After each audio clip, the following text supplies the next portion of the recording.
Robert's absolutely right. But here's the situation we find ourselves in. It's what it is. And the further galling thing about this whole thing is that the same governor that will cut off bottled water from Flint is in bed with the Nestle Corporation, which every year does $7.7 billion in water bottle sales, of which 333 million come from Michigan, and they only pay $200 annually for a permit. They get free clean water from Michigan for $200 a year, make hundreds of millions of dollars on that $200 permit, and Flint residents can't get a bottle of free bottled water. But here's Nestle pimping Michigan, and we allow it. And that's what I think, Robert, what we're saying is that there are people who are saying that they want to represent people in the state of Michigan, including Flint, and we have not heard from them. And we are saying that here's Nestle receiving money for water, basically free, and then we're talking about taking water from people who are in need, and then we have no voice, and then you want our vote.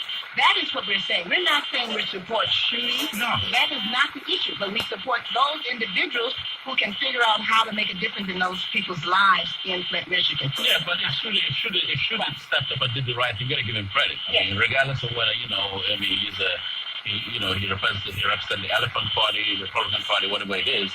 You still got to, the unicorn, whatever it is, you still got to give him credit. And that's what we're doing here. Straight up, honest analysis of it, regardless of whatever party it is. We don't pledge our loyalty on this show to the Democratic Party or to the Republican Party, but to the Fourth Amendment, which is what we do. Right. Well, Bengele, it's really, people need to understand as they hear us, it's not about the party. It's not about those people. It's about the people in Flint, Michigan, that don't have a voice. And you claim that you're going to be the voice for these individuals. Look, if you're watching the stream, I'm holding up right now my Democratic Party membership.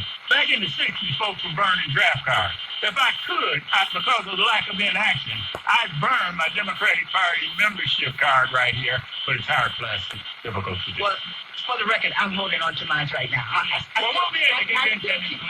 We'll be at the, well, you work for Jesse, I see. It sounds like a Frank Watkins statement. Keep hope alive, level the playing field, all that. Right. You guys look up for Frank Watkins. From bottom up, votes from the bottom, all that. But the point is, Sam, Bengele, this is, and I want people to understand, this is about the folks who are there, who are desperate, who are in pain, who have needs. Right. And we're having a conversation about the individuals who claim that they want us to vote for them. Yeah. They claim that they're for the people. They claim in their talking points that they're going to make a difference in our lives. They have not shown that. Well, don't talk about it, Legacy dinner. I'm sure Legacy dinner will be a place. Oh, yeah. In between bites of chicken or whatever they're serving, the Legacy dinner, they'll applaud themselves. They give themselves awards. And they won't be drinking Flint water, I guarantee you that. They'll be drinking bottled water. And I would dare say, if they're listening... Are you going to get an award at the Legacy dinner? I haven't been invited yet, but I can't afford to go, but I'll be there in spirit. Sam is going to be there. Trust me. You'll see him floating around some sort of way. One of the great Democrats is going to invite him. Oh, what's her name? Right. But the point is that the Democrats, and I am a member of the Democratic Party. As I said on Saturday, I am black, and then I am a Democrat. Put it in that order. I am concerned about those, but regardless of whatever race, creed, or color those individuals are, they're in pain. They need the water. This is water. This is a given. This is not about, we're not talking about champagne and caviar and all that. We're talking about basic need of water. And then, like you said, Sam, that's the Nestle company. They are getting it all for free. And wait a minute. And they're going to rebottle the water that we're going to have to buy from them. Be very clear how that works. Yeah, but they aren't bottling Flint water. No. Right. Let's take some calls. Let's go to Brian. You've been waiting. Question or comment?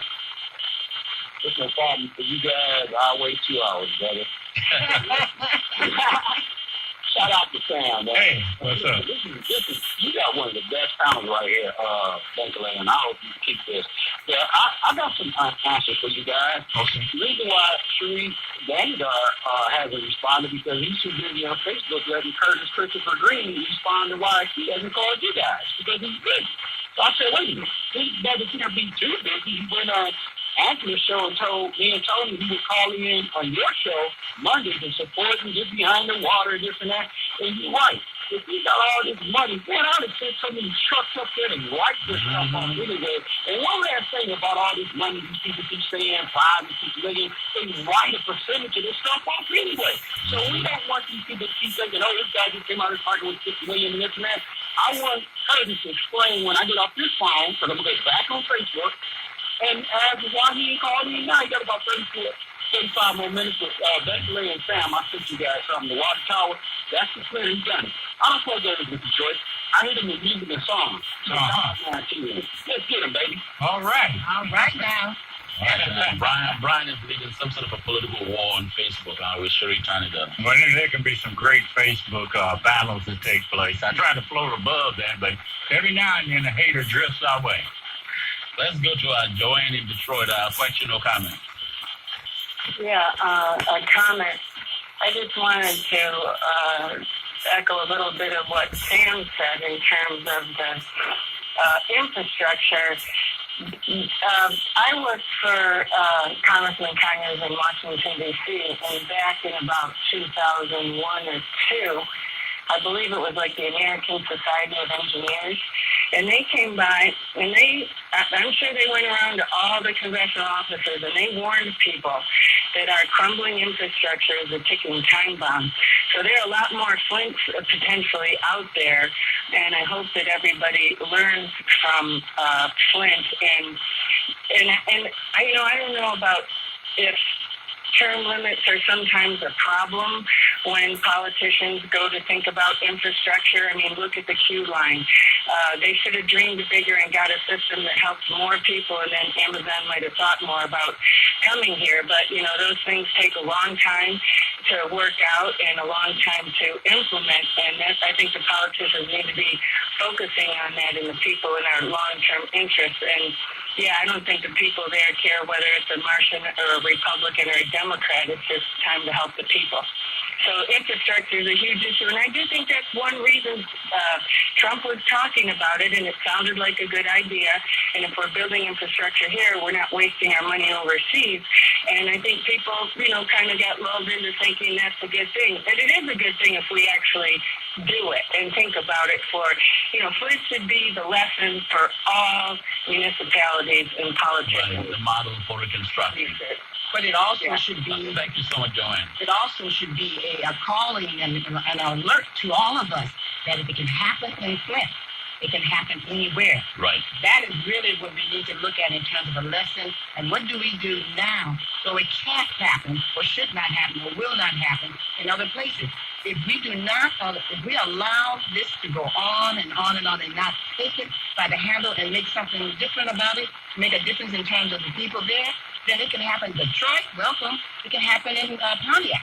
Well, it's happening in Detroit another way with the water shut-off, orchestrated by those who govern water under this Duggan administration. I mean, it's almost mind-boggling how water, so central to our lives, water, a human right, is being used as a club on those that can least afford it, the people who are mired in poverty and black folks. Absolutely. You have to call it like it is. And remember, those who do not have a voice, those that people think that they can just, they're dispensable, they're the folks that look like me and you and Sam. Those are the people that they really are not paying attention to. I'm looking at this situation in terms of Flint. Can you imagine on Friday that this has happened and that we did what the young kids did, the children, and that we marched up on Flint? Now, we need to fill some jails up for results. Right. They only pay attention to the people without. When the people without turn a sucker out. When we upset the stability of business as usual and of institutions, then we will get results.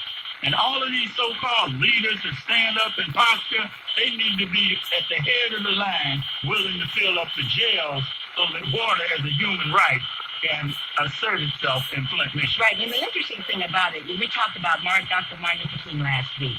And remember, he went to Memphis to Right. really march in front as a leader. For sanitation For workers. sanitation workers. Right. The same situation, only different folk today. 50 years ago, 50 years now, we are still dealing with issues that pertain to people who are voiceless and who are in need, who are poor and who are black. And but Martin Luther King stepped out, lost his life, unfortunately, at that time. But we don't need a king. He said we don't need a Messiah. But we need leaders who will take that situation and make a difference. Yeah, but most of these people masquerading as leaders would have run from King's brand of leadership because King was a true revolutionary.